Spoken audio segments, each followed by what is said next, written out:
to the stage. Hello, hello, hello. What's going on, mi gente? It's your girl, Idylli, and you are here live with me on the Speak Easy with Idylli show. Thank you for the congratulations. I hear you. Thank you so much. I see all the hearts. I appreciate it. I'm so excited to be here with you guys today.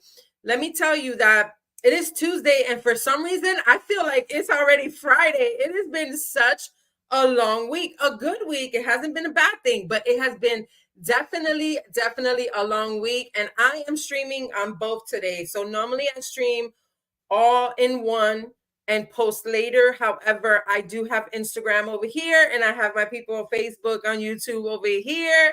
So let's have a conversation. What's up? You guys tell me if you're watching live or on the replay. I mean, I know you're watching live, but if you're catching it on the replay, welcome. You guys, I just want to say thank you. I can't say it enough. Listen, the gratitude that I have that you guys come up and you show up here every week to spend your time with me is everything. Like, that is so everything to me, because at the end of the day, you could choose to do a plethora of things. You could just choose to do so many things, but you decide to spend this time here with me.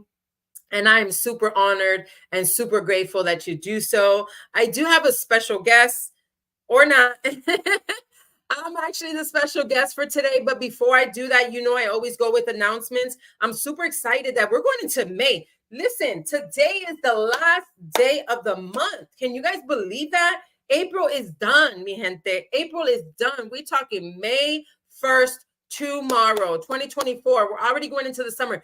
The kids only have 30 days of school. 30 days. Oh, I got to stop for a second. My girl said, hey, best time investment on a Tuesday. Thank you, Tennille, so much. I appreciate you, love. But yeah, the kids only have literally 30 more days of school and they are done, and summer break is full in action. And so that leaves me like, wow, like, where are we? You know how I am, y'all. I'm like, okay, y'all, where are we on our goals? What are we getting done? What are we doing? Next thing you know, it's gonna be July, then, you know, December. And so I'm like, okay, it's time to say, where are we at? What are we doing? Another thing I wanted to do today is share a little bit of a story, because I did a post the other day and a lot of people messaged me and said, man, I didn't know that. Right. And I know that I've said my story before, and I assume that every time I come on social media, everybody just knows it, right? But I know it's not true, right? It's so much content that is out there that it's definitely not always that everybody knows. And so definitely going to be sharing that with you all today. Thank you again for joining me. But before I do, I just want to say that I am having a virtual next level living event that is happening on Thursday. This event is completely free. As you guys know, I was able to host a Shake the Room conference, which was incredible. The speakers literally brought it to the table on Saturday. It was an incredible event. I've also been asked to come back in August, not only to host, but to speak. And it's going to be huge and incredible. I love it. I'm excited, right? But that's local. Not everybody can fly and make it to Tampa. So I'm doing this virtual event to give people value from the comfort of their own homes, right? So that you can just jump on Zoom, bring a pen and paper, and be ready to take notes, because note takers are money makers, right? And so this is happening this Thursday, literally this Thursday at 7:30 p.m., okay? The registration is there. The link is there to register. Mi gente, I'm telling you again, this is to bring value to things that you are already doing. Next level living, it's called that for a reason. And so I definitely highly recommend that you register for this event, that you show up at 7:30, that you show up with pen and paper, ready to take notes, ready to be in a community, like-minded environment where it's about growth, where it's about positivity, where if you've been having a bad week already and it's only Tuesday, you need to be there on Thursday. Okay. If you've been having a good week, but you want an even better one, Thursday is the time to be there. Okay. So I just wanted to do that small promotion. Again, next week, we're going into Mental Health Month, right? May is Mental Health Month. So I do have quite a few guests lined up specifically for that. I'm really excited for that because, as you know, mental health runs deep in my family. And so there's actually an event that that I got an email about that I want to promote to you guys. I literally have nothing to do with it, but I know at the end of the day that is so important. It is so important. Mental health is so important. And I'm definitely next week going to be talking about that event that's coming in Tampa. And it is an in-person event, and it is for mental health. And so I will definitely be there, and I will definitely be promoting, because again, it is just such an important topic that I feel like we've gotten better throughout the years. It's not something that's just hid under the rug anymore. However, it's still a lot of turmoil, a lot of not coverage, a lot of headaches, a lot of trauma, a lot of things that are going on that are untouched. So I'm excited, but that's next month. We're still in April. So, April showers bring May flowers. We're still talking about April. So that is next month. I just wanted to go over some brief announcements. Again, welcome if you're just joining us. Hey, Giselle, I see you. Sonia, what's going on? I see you. Thank you so much for joining. Giselle, I'm sorry, but I got a little something special for you, because that's my sister's name. And a lot of you guys know that my sister was missing for 2 years, and we recently found her. So every time I see your name and your last name, so on top of you having Giselle, you're a Quintanilla, like Selena. So like every time I see your name pop up on my notifications, it immediately is like, oh, she's on. And you're a powerhouse yourself. So thank you for that amazing comment about me being a powerhouse. It takes one to know one, because she definitely, if you're not following Giselle Quintanilla, definitely follow her. She has an incredible story, an incredible journey. Thank you again, love. I appreciate you. But yeah, so we're going to get right into it. Today's Tuesday. I have guests, or it's me, right? And today you got me. Speak Easy with Idylli, right? And that's what we're going to be doing today. But guess what? I'm going right from the beginning. Okay. We're talking literally from the beginning of my story. Again, this all came about because I did a post, and a lot of people were in like disbelief about some of my story. They're like, man, I didn't know you went through that. And I didn't even post that much, right? I didn't even post that much about it. And it was like, oh, they didn't realize I'd been through that. And so I felt like it was, hey, family, how are you doing? I felt like, it is, my responsibility as I come on here and bring content to you guys. And I come on here and I share my story, and I share other people's story. I love this platform for that reason, because we get to share other people's story. And I feel like due to that, it is my responsibility to come on here and share my story. Okay. And so thank you so much, Darren. I see you, D. Value story icon. Thank you so much. If it wasn't for the Iconic Attraction Mastermind, I even actually put that in my post. If it wasn't for D Walker and what he jumped in to do and what he decided to do that brings value to everybody's lives, I would not even be talking to you here right now. I know it was the Lord. I know it was God, but I do want to give credit and flowers when flowers are due. And I definitely give a whole big bouquet to D Walker Inspires. So follow him if you're not following him as well. But my name's Idylli, guys. My name's Idylli Santiago. I am in my 40s. Yes, I said it out loud. I have had to definitely accept that the time has come to say that dun dun dun, I am in my 40s. Yes. So my birthday is coming up actually in July, and I'm just like, the gray hairs are real. I'm trying to see if I should dye it. This is natural hair color. My hair is naturally this color. So I'm like, do I dye my hair? I don't know. But anyways, that's the age thing that I'm going through right now, whether I should dye my hair or not. But my name's Idylli Santiago. I live in Tampa, Florida. I was born in Chicago, and I spent my elementary years in Chicago, right? I moved here when I was 13 years old. And some of you might say, oh, look at Cammie Smith. What you want? Anything you want is yours, girl. It is yours. She said 40 where? Okay. Anything you want is yours, love. Thank you for that compliment. I appreciate it. And so, yeah, so I came here when I was 13 years old. And for most people, that might be like, oh, that's a good age to come here. From Chicago, you didn't have to live through all that mess, right? In your teenage years. But little do most people know is that my mom brought me here to get me out of the mess, because I was deep in the mess at 13 years old. Literally, my life completely changed when my father passed away at 8 years old and left my mom, my young mom, with 4 kids on her own. Mind you, this is not anything against my mother. She did the best that she could with what she had, which wasn't much. Okay. The generational patterns were a real thing. We literally lived in poverty. Like, I literally know when I don't know if y'all remember, what's his name, the rapper from Miami. Oh my gosh, y'all help me out. Oh my goodness, with Trina. What's his name? What's his name? So the rapper from Miami with Trina. Oh, Trick Daddy, right? He has a song called Sugar Water and Mayonnaise Sandwich. Listen, I know what that is, to have a sugar water and mayonnaise sandwich, because that's all we had, right? I'm gonna be completely real with y'all. Like, I didn't even realize that there was a thing as chicken breasts to eat, because all we had was chicken legs, chicken thighs, cheapest thing to make, right? White rice, corned beef, right? Cereal, no milk. Like, literally, that's the life that we lived. My mom was super poor. We didn't, she said, Trick loved the kids. You know what I'm talking about then. You know Trick Daddy, girl. I know you're in Georgia now, but you're from Clearwater, so I know you know what I'm talking about. But, at the end of the day, we grew up very poor. We didn't know what it was to be an entrepreneur. I never knew that word existed until my 30s. Mi gente, listen. I knew two things in life: either the street life or going to get a job. And I lived the street life for a very long time, very, very long time, right? And then eventually I went and got a job. But going back to my younger years, when my dad passed away, it was one of the hardest things. Like, I remember it, like, it was, man, okay, before he passed in 1989, and I was turning 8 years old on July 8th. We celebrate that as the golden birthday.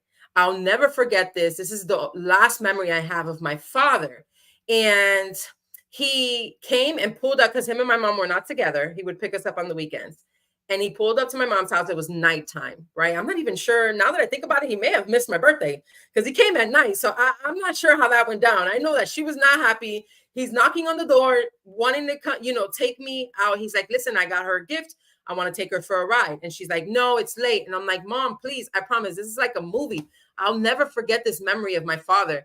And it's like a movie. And I'm like, Mom, please, please, please. And she's like, fine. And she let me go. And I got into this yellow Corvette that my dad had just bought. And I got in, and I remember I had chanclas on and my feet were dangling. They didn't even touch the floor. And I remember my dad telling me, this is for you. Happy birthday. Like, this is your car, right? For when you turn 16. Now, I was 8. Okay. So now as an adult, I think about it. I'm like, that car was not for me at that moment, but I get where his thought process was, that he bought me a car on my golden birthday, a yellow Corvette, right? And I'll never forget that. And let me tell you guys, mi gente, that is the last memory I have of my father. A month later, he passed away in August, 3 days before my brother's birthday. We were waiting for him. It was a weekend. He was coming to pick us up, and he never made it. And it changed the trajectory of my life. Now, mind you, yes, we lived in a poor neighborhood, but my father really hustled and tried he had jobs, and he had, hustled, street hustle, and he was in the band, but we still didn't have no money. Does that make sense? So because he was an alcoholic, and he did, I do remember him, literally, I'm not saying putting him on a pedestal, because he put my mom through living hell. So I'm definitely, but he's my father and I loved him. He never hit us. He had my mom, but he never put his hands on us. He would flick us or roll a paper, if we were a dog, now that I think about it, and he would hit us like that, right? And so I talk about my dad, and I love him so much, but him passing away literally changed the trajectory of my life. And I just remember him always treating me like a princess, like I was his baby. I'm so grateful that I have these memories of him. And for the longest, I thought it was just me, me saying, man, that's just your memories because that's what you want to believe about your father. But my grandmother, years later, as a 20s adult, she confirmed it. She said that. She's like, you were his princess, you were his baby. I'm like, I thought I was just dreaming this up. Oh my goodness. I remember that. I remember how close he was with me. I remember him taking me to get my hair done for my aunt's wedding. I remember him, finding him naked, sleeping in the front, drunk, completely drunk, y'all, sleeping in the front porch. My mom would walk up. I don't know where we were walking from. This is in Chicago. And so it was I had a crazy lifestyle. I can remember I don't remember this part, but my mom tells me that when I was 2 years old, she walked into the room. I was on my dad's lap, and he had lines going, and so did I, with sugar. Okay? With sugar. literally had lines going. And if anybody's in the drug business or know what that is, then you know what I'm talking about when I say I was 2 years old and I had playing cards and I was creating lines at 2. This is my mom told me. I don't remember that at 2, but my mom told me that. And it just made a lot of sense because, again, that was generational patterns. I've talked about that because that's how we grew up. That's what we knew, the street life. Yeah, he was a hustler and we got that part of him, but it was the street life that we knew, right? From a very young age. And then he died when I was 8. And my mom was left with no education, 4 young kids to raise all on her own. My baby sister was 1 year old and I was 8, and the ages in between. So, and then she got really depressed about about his loss. And she literally put herself in the room for months. Like she was just completely depressed about my dad. And I understand, like she was left a widow. And, long story short, it just changed. It changed our life. It changed the trajectory of our life at that moment. At 8 years old, I had to grow up. I have a picture. I should have put it on here. I have a picture of my dad's funeral and I have this genuine, beautiful smile. And I feel like at that moment, that was the last genuine smile I had for a really long time, right? Because reality quickly kicked in and I had to grow up. I had to help take care of my brothers and sisters. I had to help my mom. I had to quickly grow up at 8 years old. So here we are 2 years later. My mom remarries my stepdad. He's no good as well. He actually also passed away. Prayers to my mom that, she's had multiple partners of hers pass away. Thank God that she's okay and she's healing from it. And again, this is not to knock my mom. She did the best that she could with what she had, right? But my stepdad, he always beat me, right? Not my brothers and sisters. For whatever reason, it was just me. And I was okay with that. Like listen, get me, like leave. I would protect my brothers and sisters. Don't, I'm going to take the blame for them. And so it was really hard. Eventually, I even ran away from home when I was living there. I was probably like 11 years old. I ran away from home, but guess where I ran to? My aunt's house. I packed a bag. Listen, y'all, I packed a little bag, my toothbrush. I was in a little skirt. Clothes I should not have been wearing at 11 years old. I walked really far because we were living on Pulaski. If anybody knows the Chicago area, we were living by Pulaski School, right? Pulaski Elementary. And I went all the way to Division where my aunt lived on Camberling in K-Town. So I walked all that, right?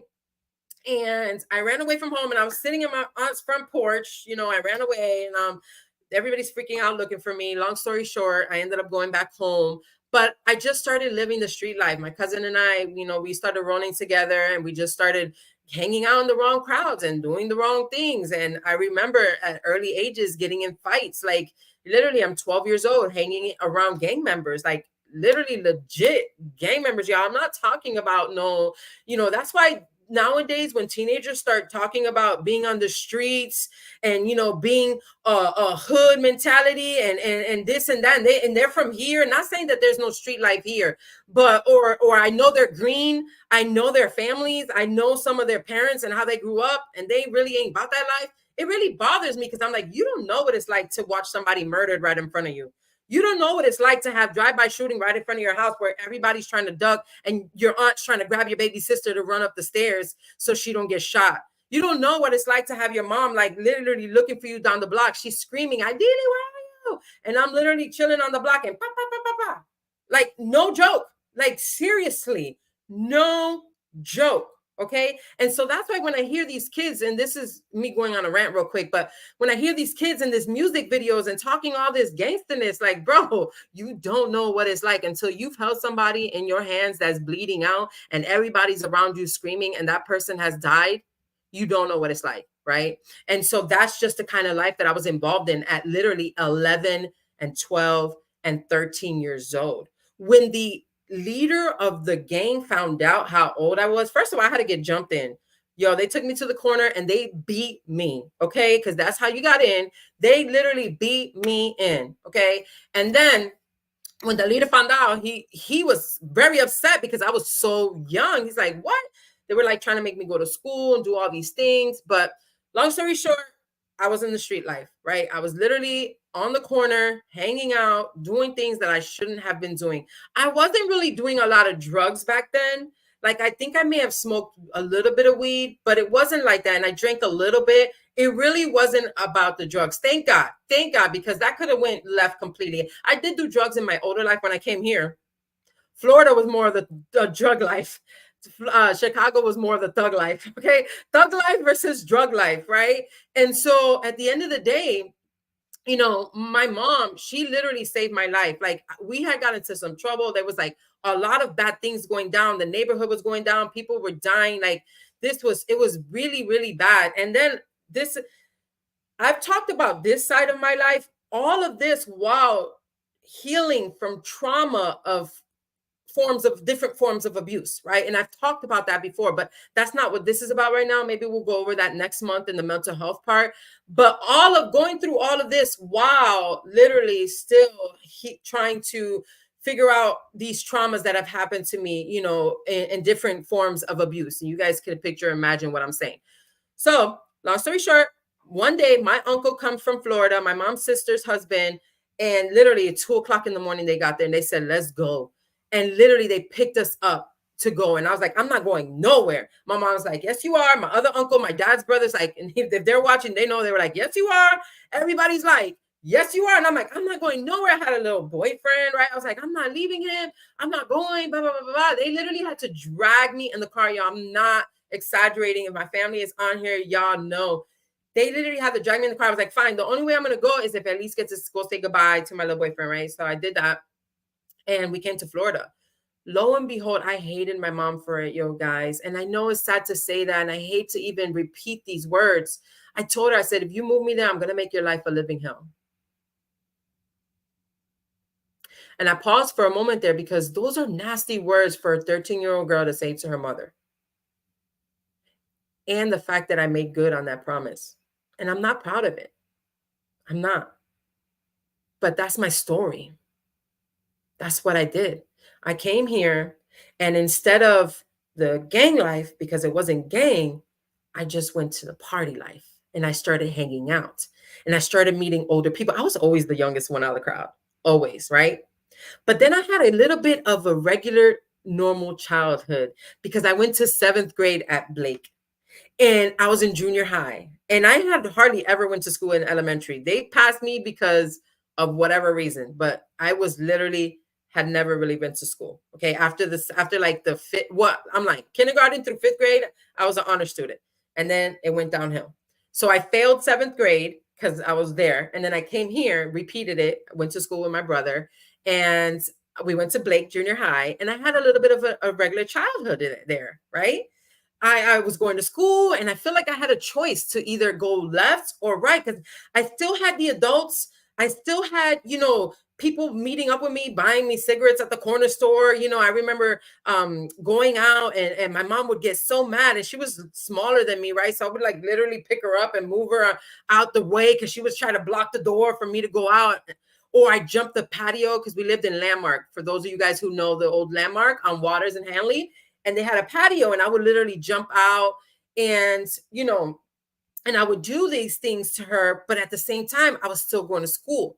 So I still had this chance. And I say this to say this, mi gente.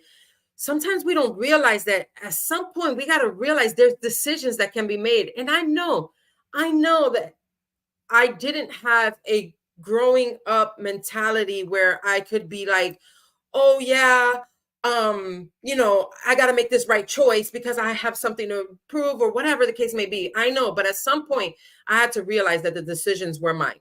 Long story short, I did 7th grade. I did 8th grade. That's where I met my girl. Well, yeah, actually, no, did I already know Yasmin? I think we already knew each other, but Yasmin Acevedo, we did 8th grade in Adams. And I always say she hooked me up because she put me on the you can't sit with us table. Like the whole little popular crew was there.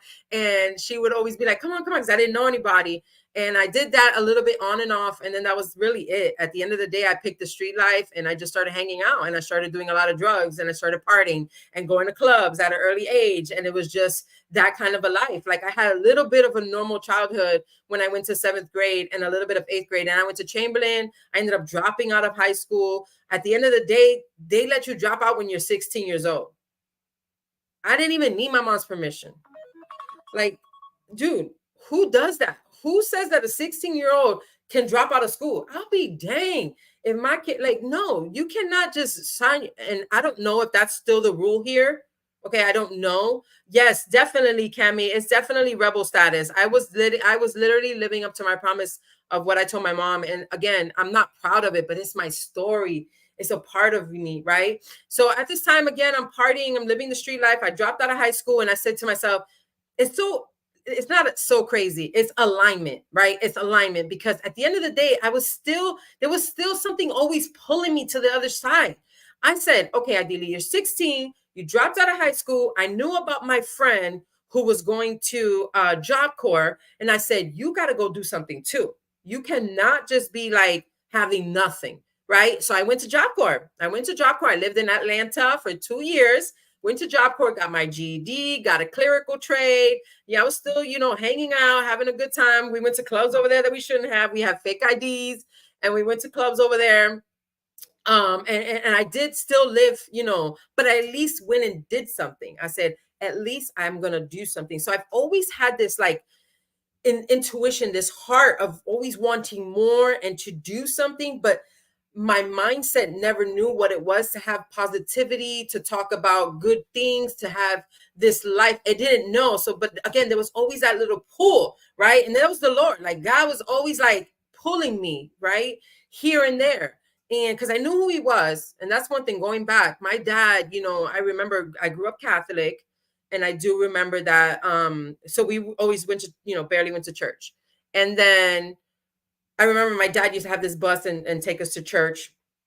They used to pick us up. He didn't, he was a hangover sleeping, but he would get us up, make sure that the bus took us to church, right? And so I just feel like there's always been this pull, even though I was making these decisions.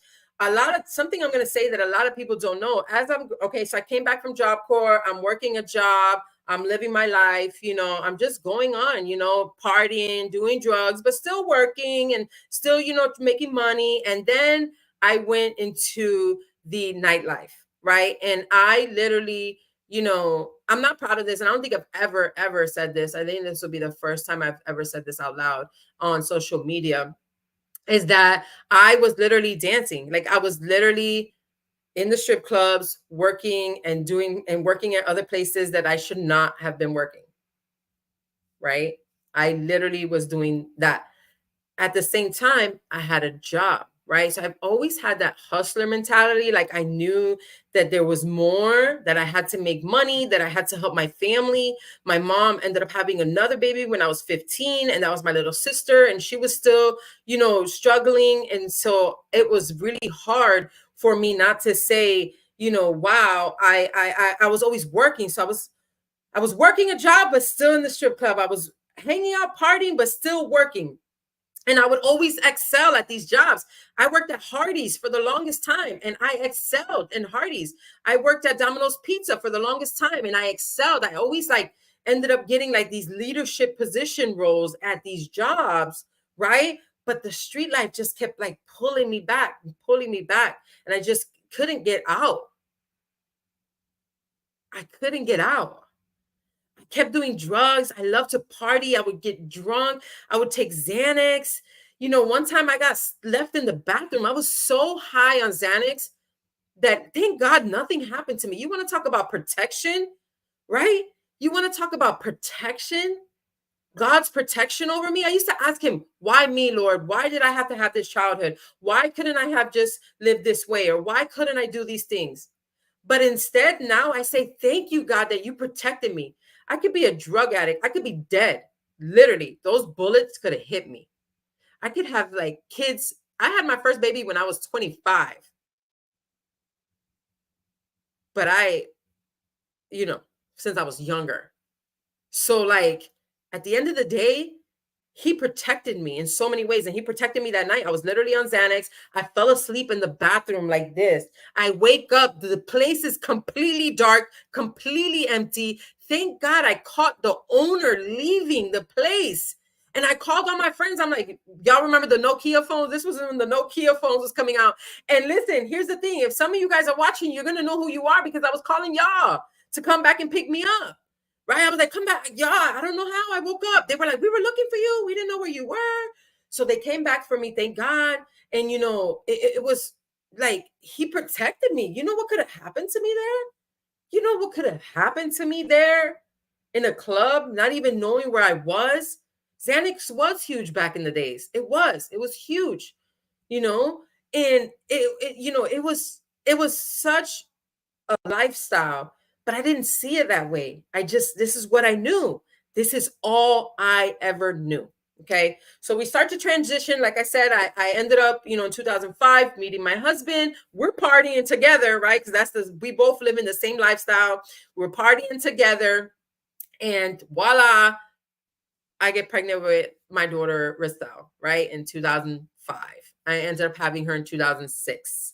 And so it was a great New Year's. We'll just say that. It was a happy New Year. She noticed that too. The other day, she said, Mom, I was looking back on the dates and you got pregnant on New Year's. I'm like, I know. And she's like, ew. I'm like, yes, your dad and I had a very special New Year's. Know that you were not planned, but you were created out of love, okay? Out of pure love, because we had an amazing night. And I got pregnant, and I was 25, and I was feeling like I was 16 years old because I wasn't ready. I didn't have the mindset. I didn't have the money. I had my own apartment. I had a job. I had got out of that, dancing thing. And that was actually someone who was like, one of my exes who was like, no, I ain't with that. Like, he got me another job. And long story short, he got me out of that lifestyle. And I really believe that the Lord put him in my life for that reason, because it literally did not work out. We ended up being friends. But I feel like God put him in my life for that reason, to get me out of that environment, right? Because that's a place where people get stuck, and even, they still stuck there, some people. And so, especially now, it's glorified by so many, famous people, whatever the case may be. And this is no disrespect to anything that you do, what you have to do. I'm not disrespecting. This was my life, right? And so, yes, exactly. Everyone serves a purpose in your life. And I really didn't realize it then, but I definitely do now, because he literally pulled me out, was like, nope, here's a job, here's a car, here's this. No, don't worry, you don't need that. And again, it didn't work out. And we ended up being friends for a really long time, but I really feel like that season was for that. So I got out of that life. So I'm still working a job. I have my own apartment, and I'm pregnant, and I'm like feeling like, if I'm 16 years old, I couldn't even tell my mom. Like, I know you guys heard Ramon and I's story. If you haven't watched it, go watch it. It's a great one. We have a podcast together.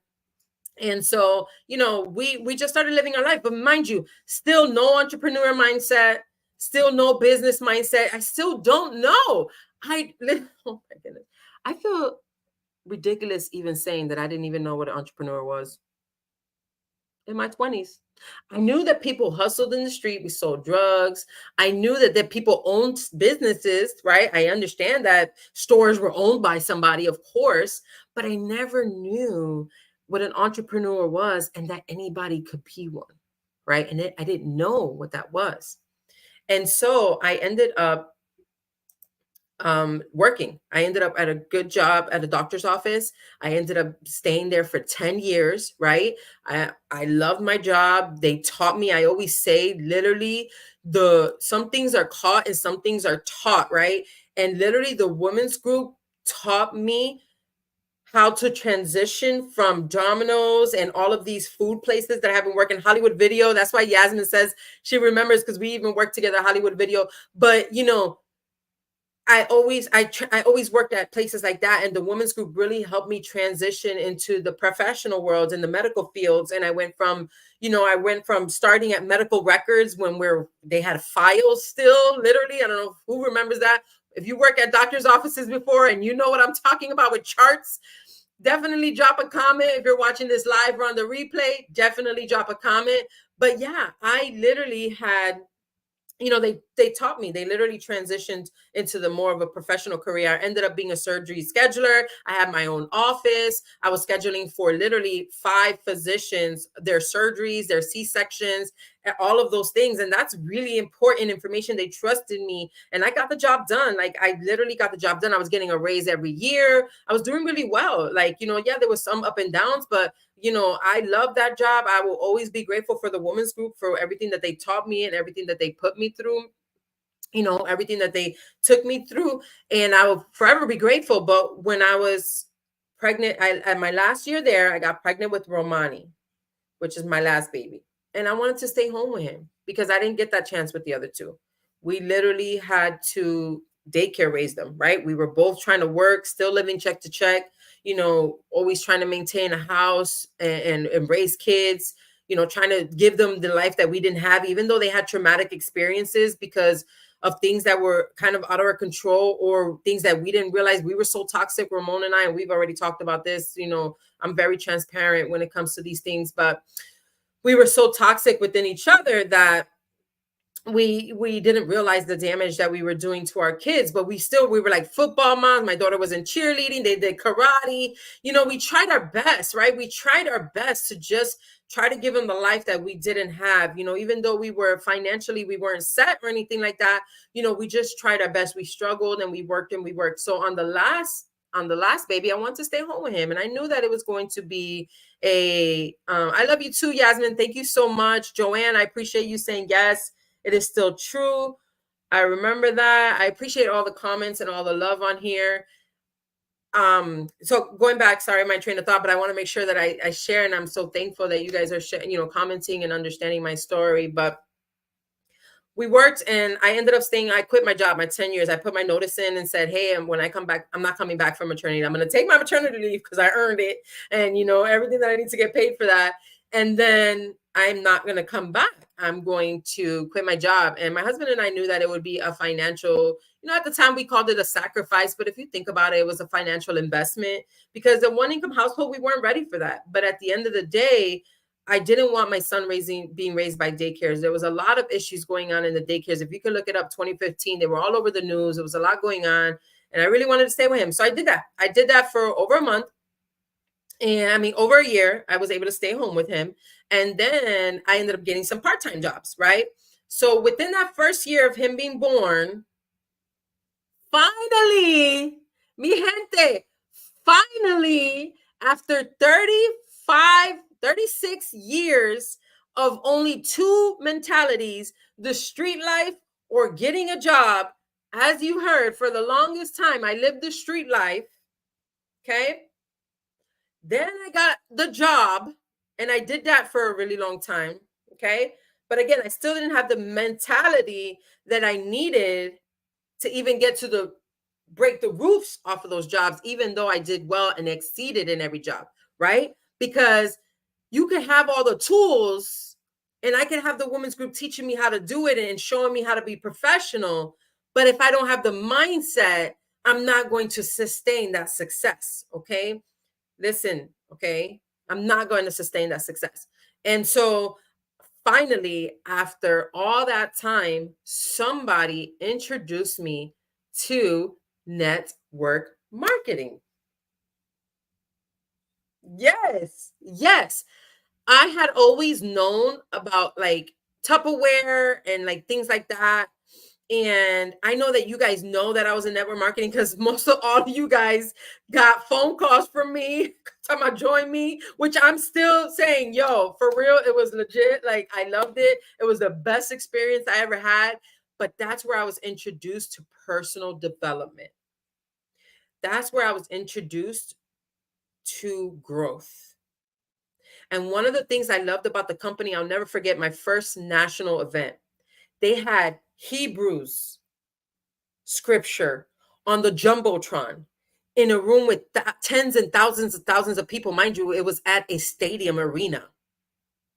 And I said, this is a company and they're putting scripture up there.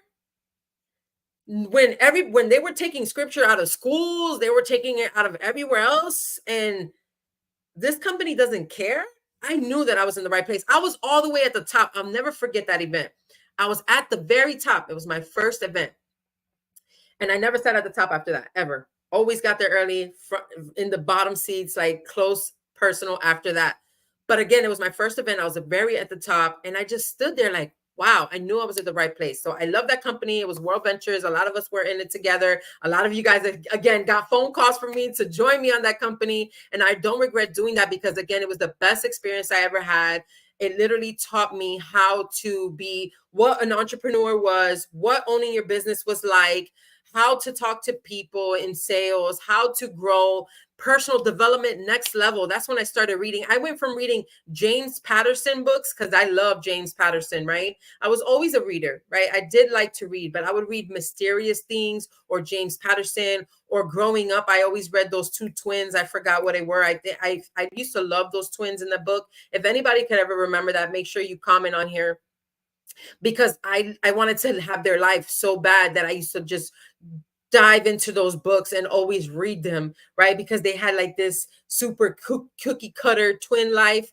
And I'll never forget it. I used to love that. And the Babysitter's Club, I used to read things like that. Then I transitioned into like James Patterson books. But then when I got into network marketing, I started reading things like How to Win and Influence Friends, Think and Grow Rich, Rich Dad, Poor Dad. I had no idea. My mind got open to this life that I had no idea existed. And I was 36 years old. You can only imagine how my mind just went, literally, mi gente, it just was like expanded.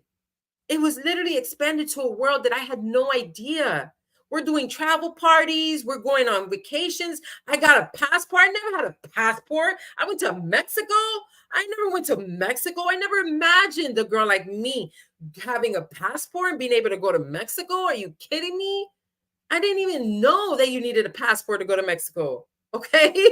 I'm not being silly. I'm being for real. This is the closed-minded growth that I had. And it's just generational passed down, right? From my grandma, great grandma to grandmas. And this is just what it was. This is what I knew. So when my mind got expanded at 30 something years old, I just knew there was no going back. As much as I got pulled back, I knew there was no going back. Now, yes, mind you, 5 years later, I hit the same rank in the company 3 times, y'all. 3 times. And that was because I was inconsistent. Could you imagine if I had done it all in a row? What kind of bonuses that would have been? What rank I would have been? What things I would have accomplished, right? But and I used to be ashamed of that. Oh man, you hit the same rank of the company 3 times. You ain't never gonna be nothing, blah, blah, blah, blah, blah, right? Because that's your negative mindset that wants to kick in. But at the end of the day, realizing that now it was just because I was inconsistent. I was getting the job done. Most people had already quit. Yet we hit the same rank 3 times, right? Because I was inconsistent. Not because I couldn't do it, but because I was inconsistent. Because I didn't know what it was to be consistent. I was a procrastinator. I didn't know what it was to get things done. Long story short, because we're running short on time here, the company went bankrupt right during COVID. And it was a mess. They were already messy starting in 2017. Things started happening. And then COVID came and things got even worse. And the company went bankrupt, right? Entrepreneurship, know of it, want it. But everything after that, Chile lost. Hello. Know of it, want it. But everything after that. I don't know the Chile lost though. What does that mean? Chile lost. LOL. What does that part mean? I get the rest, but what does that part mean? But yeah, so so the company went down, and listen, this is not to take away from all those people who lost a lot of money, right? Because there was some high level people in that company, and this is where I was able to connect with. Oh my goodness, listen, we're running short on time, y'all, but it's about to get good. Okay, listen, this is how I know. I had literally been introduced to 7 figures. I was literally in rooms where conversations were different, right? I never realized, I never knew people talk like this or did things like this. I never knew this. All I knew was the street life, the thug life. We talking about drugs, what we doing tonight, what we drinking tonight. Let's go out, right? Let's chill. Let's party. What kind of weed that is? Like, that's what I knew, right? I never knew entrepreneur conversations. I never had a 7-figure earner look me in the eyes and say, you can do this. You have a talent. You have a gift.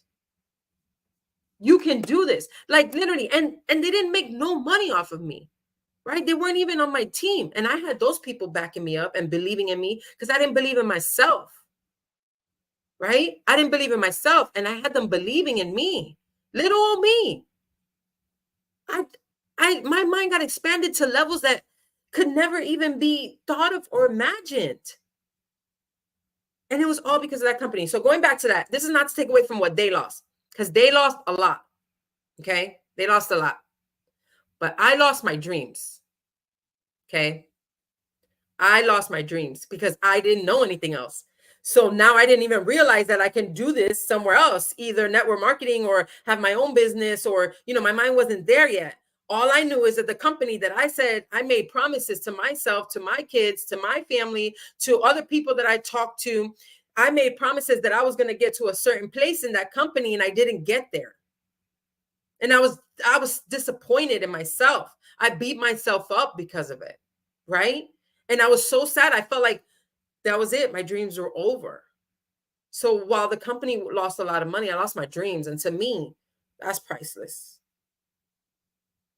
That's priceless, mi gente. Right. And so right after that, that's when life went downhill. Right. And this is what the post that I made. This is when, we had to move into a small little 850 square foot home. Literally, I was doing Uber and DoorDash for income, which was not too bad. But my husband wasn't working. He lost his job. And we were just trying to make it. Our marriage was like this, right? Because we were only in a 2-bedroom, 1-bathroom home. So we gave the room to the kids because I always grew up, all of us sharing rooms. And I didn't want them to have that. Nina, yes, mama. The disappointment is strong, especially when it's in yourself and you make promises to yourself. She said, child, I'm lost. Oh, okay, gotcha. I was like, but it said Chile. That's why I spelled it wrong. But now I totally understand what you're saying, Cami. But at the end of the day, going back to what I was saying, like, so I was really, really in a stage in my life. I mean, everything was just going wrong. My marriage was upside down. Like, we were over. We said, that's it. We were 17 years together. We were like, we're done. Mind you, we just made 20. I mean, we're about to make 20. So, needless to say, we worked things out. But at the time, I was like, I'm done. We're done. We're separated. We're just going to live together because we don't have a choice right now. Our family was wanting to get away from each other because we were so on top of each other with no space that we just wanted to get away from each other. It was just a hard time. It was a really hard time. You're sharing room with your kids. Like, it's just, and we're thankful for the roof over our head. We're not trying to say, that I'm thankful because we could have been on the street and we weren't. Right. And then we actually moved there to try to save money. It was supposed to be a short amount of time because we wanted to start doing things. But life just took us on a whole nother route and we got stuck there for 3 years. Right. 3 years we got stuck there. And we just didn't know what we were going to do. And it was just a hot mess. It was just a really hot mess in our lives. And then to top it all off, let me put some icing on the cake, y'all, because that's what happens in life. Disruption follows. Listen, right when you're doing bad, it gets worse. We have to realize that. But it's our mindset, because guess what? Even through those times, y'all can see my social media. There was times where I was still active. I was still I'm like, no, my mindset, once it's been expanded, it can't go back. It couldn't go back. And I was like, there's got to be more. There's got to be more. There's got to be more. Right? I was telling myself, there's got to be more. There's got to be more. But then if you guys notice, if you go on my Instagram, if you guys notice, I took a break. I said, okay, I'm got to be under construction, because I was to the point where I couldn't take it anymore. I said, I gotta be under construction. And then I broke my fibula. And that is like a bone that's like on your leg by your ankle. Okay. And I couldn't do anything. I went from being mom, wife, always independent, getting my kids ready for school, laundry, to doing nothing. My husband literally had to step up and take me to the bathroom, take me a shower, walk me. My kids were literally grabbing my stuff for me. Like, I couldn't do anything for myself. I lost my car. I couldn't do DoorDash and Uber no more. So I had no income coming in. I lost my car. I literally had lost everything. I was down to my knees. Listen, I was literally, I felt like I couldn't anymore. I said, listen, there's no way that I can live. I said, my kids are better off without me. Like, I was literally just on the couch, and I was spending a lot of the days by myself because everybody had to go to work and school. And I was just so depressed. And I had never said those words, like, me to holler depression. Everybody knows I'm positive Patty. Annoyingly so, right? I'm annoyingly so positive. I'm always in a great, there's light at the end of the tunnel. We got to figure this out. I'm always a problem solver, like, always, always, always, right? But at the end of the day, I was hollering literally that I was feeling so sad and depressed. And I said, I literally screamed. I'm like, you know what, Lord? Have your way. Like, have your way. Like, I couldn't take it. I was on the couch and I said, Lord, have your way. Listen, y'all, when I say depression, I mean, I don't even think I've ever said this out loud. And Ramon doesn't know this. And I'm sorry, because he doesn't like when I do that. And he finds things out on social media. And I know that this is not a way that I could have taken my life, but I wanted to feel what it was like to have no breath. I was literally on the couch and I was holding my breath. And I was like trying to feel what it would be like to have no breath in my body. And it was real. And that's why I say mental health is so real. Okay. And it's so much that people suffer with, right? And so I literally had to surrender my life. I said, I've been through all this and here I am in my 40s. Like what? I mean, I was still in my 30s at the time. I just didn't want to feel anymore. Exactly. I was already numb. So I'm like, I don't want to feel nothing else, right? Nothing else. And long story short, I surrendered. And I said, God, just have your way. I've always known him. I've always had him either in the front or in the back, right? But he was never front and center, right? I didn't have a relationship with him. I was going to church, mind you. I was baptized in 2013. So I was going to church. I love the Lord. My pastor was amazing. He saved my marriage. Like he helped us so much. They're the ones that owned the house and they helped us so much. Like I love Open Arms Church, Urban Chapel. Like I will forever be grateful to Pastor PJ, so it wasn't that I wasn't, going to church. I wasn't plugged in. I was plugged in, but I wasn't plugged in. I was plugged in, but I wasn't plugged in. And that's when I had to say, you know what? Have your way. I can't. I'm done. It can't be about me. And that's when things started to completely change, literally in an instant, y'all. I'm not lying. My feelings, my emotions, I'm not saying they went away. Listen, I'm not saying they went away, but they started to change. Right. Plugged in, but not charging. When you plug your phone in and that charger is not working and it keeps going doo, doo, because it comes in and out and it's like doo. That's how I felt, girl. Yes. Okay. That's how I felt. Right. But God had bigger plans for my life. As you can see, I'm here talking to you, amazing people who join me every single week, right? You guys have seen the positive part of what's been going on in my life. But all of this didn't just happen. It didn't just come. I wasn't just, it's not because of my gifts. It's not because of me. It's not because I did something amazing. It's because God is good. And when you trust in him with all your heart and lean not on your own understanding, he literally provides from you in ways that you wouldn't even imagine. It's not me. It's definitely not me. Every time I get a new client or every time I get a new, business opportunity or anytime I get an interview for somebody or anytime there's a growth matter or anytime something happens, I just humble myself and pray at the time like, Lord, humble me to know that it is not me. It is your will, Father God. This is your thing. And I give it to him because if it was up to me, I'd be on that couch still trying to hold my breath. I couldn't take it no more. And so at the end of the day, I know that we have to wrap up. You guys know the rest, right? And if you don't know, follow me to see because it's been a great journey, right? And now I help women be unapologetically who they are while growing into who they're meant to become. That's what I get to do for a living. That's what I get to do for a living. And I'm so grateful and honored that he picked me to do so. And that it doesn't matter where my circumstances were, or that I didn't have a college degree, or that I didn't have a certification here, or that I didn't have all these things. It didn't matter. None of that mattered. Now it's about bridging the gap. Bridging the gap from where you are to where you want to be. And God has just worked miracles in my life, and I'm so, so thankful. But again, it is 9 o'clock. I just want to share this one last thing. You know, these are the core values that I stand on. And take these 5 C's. Courage, because it takes courage to step out. Okay, it takes courage to step out. Confidence,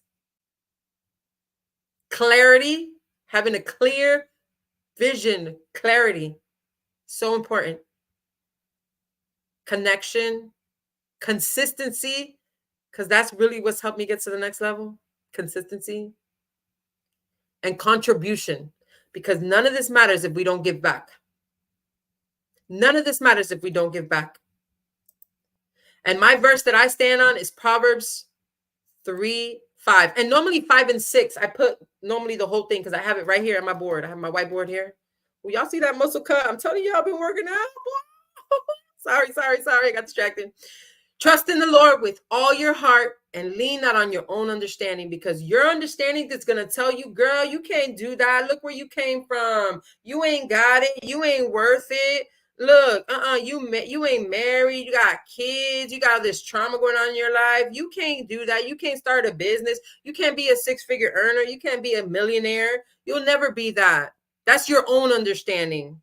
But I don't live on my own understanding, because I trust in the Lord with all my heart and I lean not on my own understanding. If I'm going the rest of the verse, and always I acknowledge him and he makes straight my path, not me. And because of that, I've been able to build something incredible, and it's only the beginning. And I cannot wait for the rest of this journey. So again, mi gente, the event is coming up. I do have an event coming up. I got to go. This 9:01. I do have an event coming up this Thursday.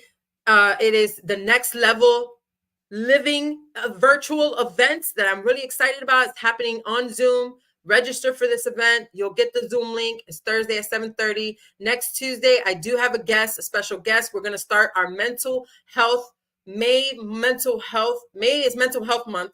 So we're definitely going to be talking all things mental health. And then there's an event coming up that I'm going to be promoting too. Again, I have nothing to do with this event, but I feel that it's important that we are clear on our mental health and we get the things done that we need to get done. Have a great night, everybody. I love you guys so much. I'm super thankful that you come on here every single week. Make sure you share, you like, you comment. You know how it is, you guys. This is how people get the good word in their lives. If you feel like this brought value to you, let me know in the comments saying value. If you're watching on the replay, say replay. And I will see you guys next Tuesday. Good night.